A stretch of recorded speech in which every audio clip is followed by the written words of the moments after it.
Premier League's officially back. So in today's video, I'm going to be predicting the 23-24 table. Let's get straight into it. In 20th, I've placed Luton. Now, Luton obviously had a very good season last year, winning the playoff final against Coventry to come up into the Premier League. They've brought in a few additions: Tahith Chong, Ross Barkley, Nakamba, Mads Anderson, and they've got a great manager in Rob Edwards. Unfortunately, I think the Prem is just going to be that step too far. Carlton Morris scored 20 goals last season. He's going to be another really key player for them. So it's all going to be about keeping him fit, whether he can find joy in the Premier League. It'd be a great success story if they could survive, but I'm not sure. In 19th, I've got Sheffield United, who finished second in the Championship last season. Now, Heckingbottom got Sheffield United in really good shape last season. They were tight at the back, tough to beat, but they've lost some key players, which is going to make survival just that bit harder. Sander Berg's obviously just gone to Burnley. They lost Ndiaye to Marseille. They probably would have already been a bit short anyway, and losing these key players, I just don't think they've got enough. In 18th, I've got Wolves. Now, Wolves finished 13th last season, but they've had a really turbulent summer. They've lost some really big players: Neves, Jimenez, Connor Cody's gone to Leicester, Collins. But perhaps the biggest loss is the manager, Lopetegui, who left by mutual consent this week. It's looking like Gary O'Neill's going to come in. Obviously, he did a brilliant job at Bournemouth last season. Was quite unfortunate to lose his job there, but I don't think they've brought in enough the other way to keep them up. Traore, Tom King, Matt Doherty has returned. Their playmakers have gone, their strikers have gone. I really see Wolves struggling this year.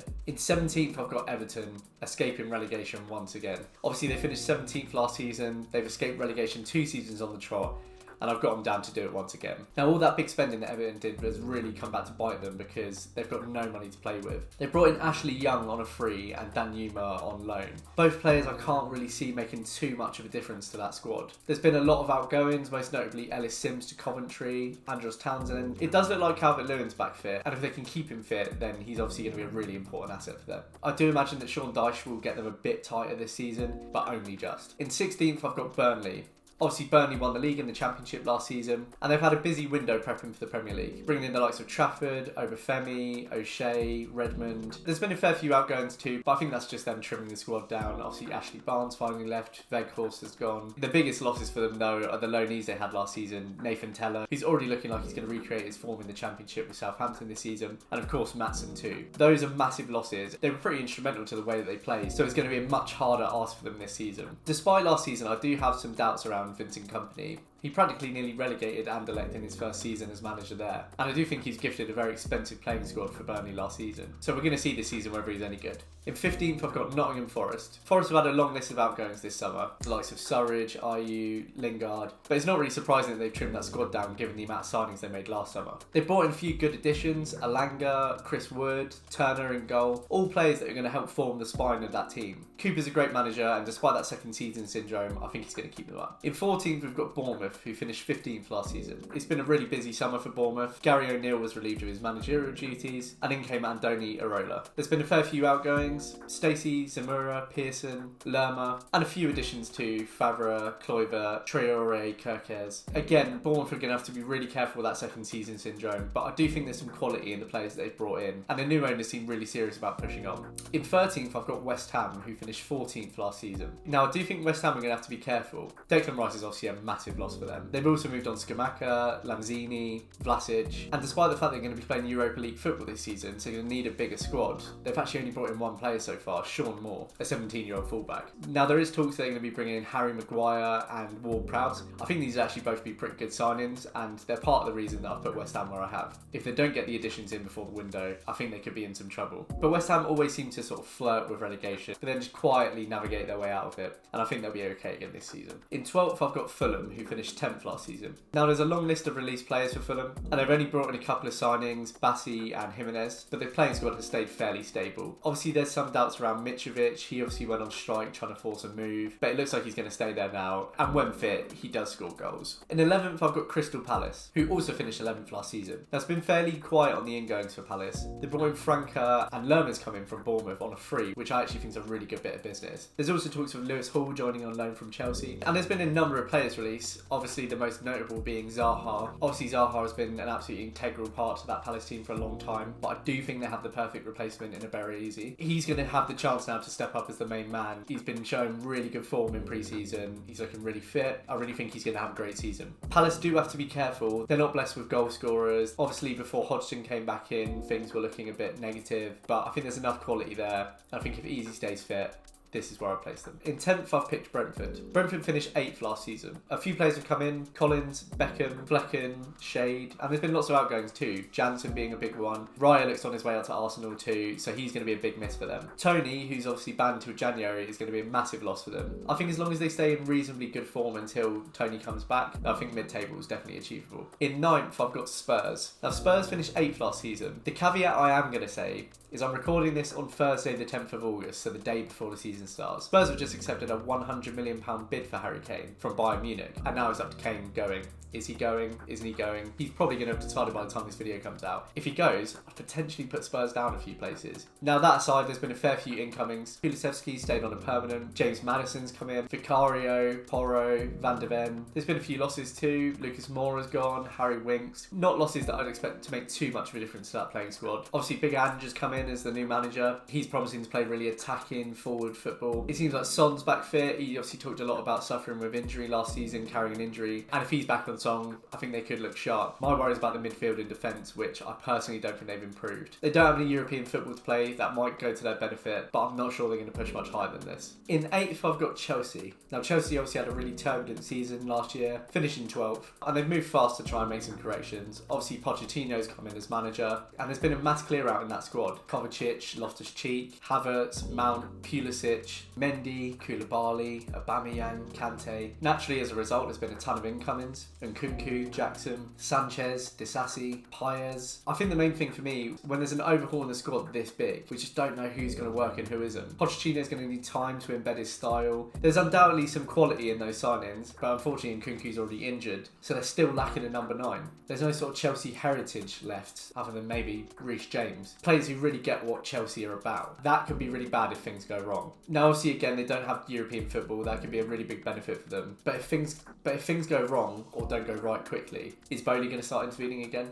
I think this is going to be a bit of a transition season for Chelsea, so I'm going 8th. In 7th, I've got Newcastle. Now, Newcastle were obviously brilliant last season, finishing 4th, and they continued that insane rise they've had under Eddie Howe. There's been a few good incomings: Harvey Barnes, Tonali, Livramento, a few outgoings, Sam Maximan, Chris Wood, Longstaff. I think inevitably there's got to be a little bit of a drop-off. I say drop-off for a team that were facing relegation before Eddie Howe even came in, and one that's also playing Champions League football this season. But that's another reason why I think it's going to be a bit tougher in the league for them. The squad's going to be a bit more stretched. They might be sussed out a little bit more, but still, Newcastle fans must be happy with Champions League football and a 7th place finish in the Premier League. In 6th, I've got Brighton, who finished 6th last season as well. Now, another club that had a brilliant season despite losing Graham Potter early on. As Brighton do with their players, they just casually lined up an incredible replacement in De Zerbi, maybe even better than Potter, and they cracked on and got Europa League football. Now, they've been busy again this summer. João Pedro's come in from Watford.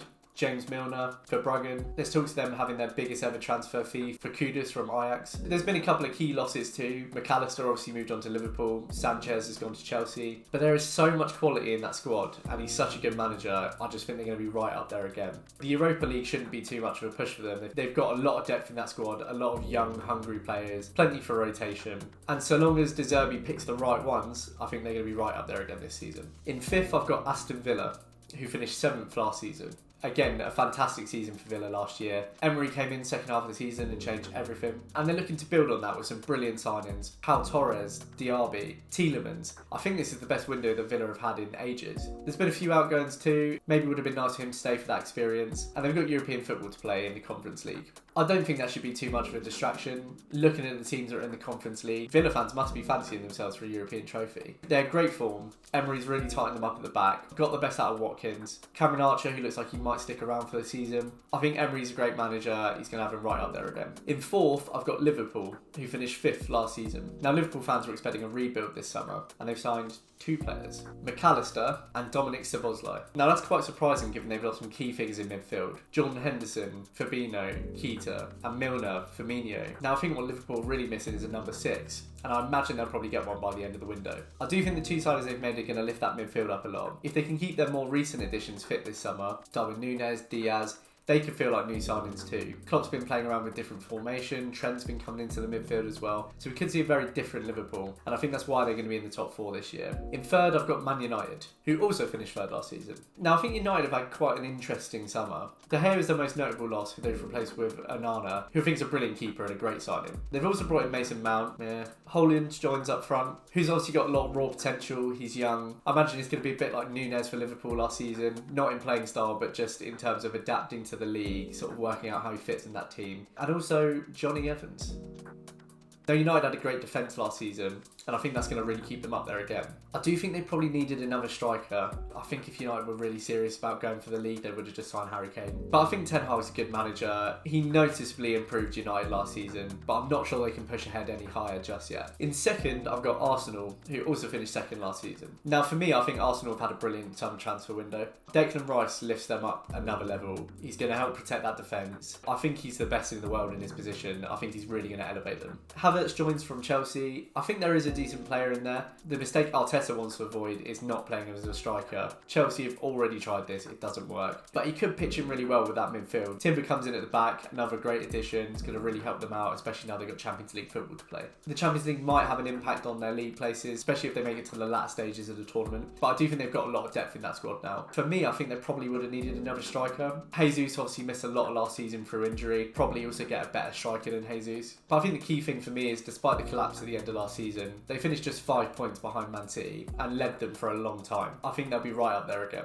And in first, of course, we have last year's champions, Man City. Now, City have had a funny summer. They've lost Gundogan, who was a really, really key player for them last year. Mahrez has gone too. Potentially still talks about Bernardo Silva going. And there's not been tons of incomings. Kosovic was their first signing. They've now signed Gvardiol, who's an absolutely incredible signing, of course.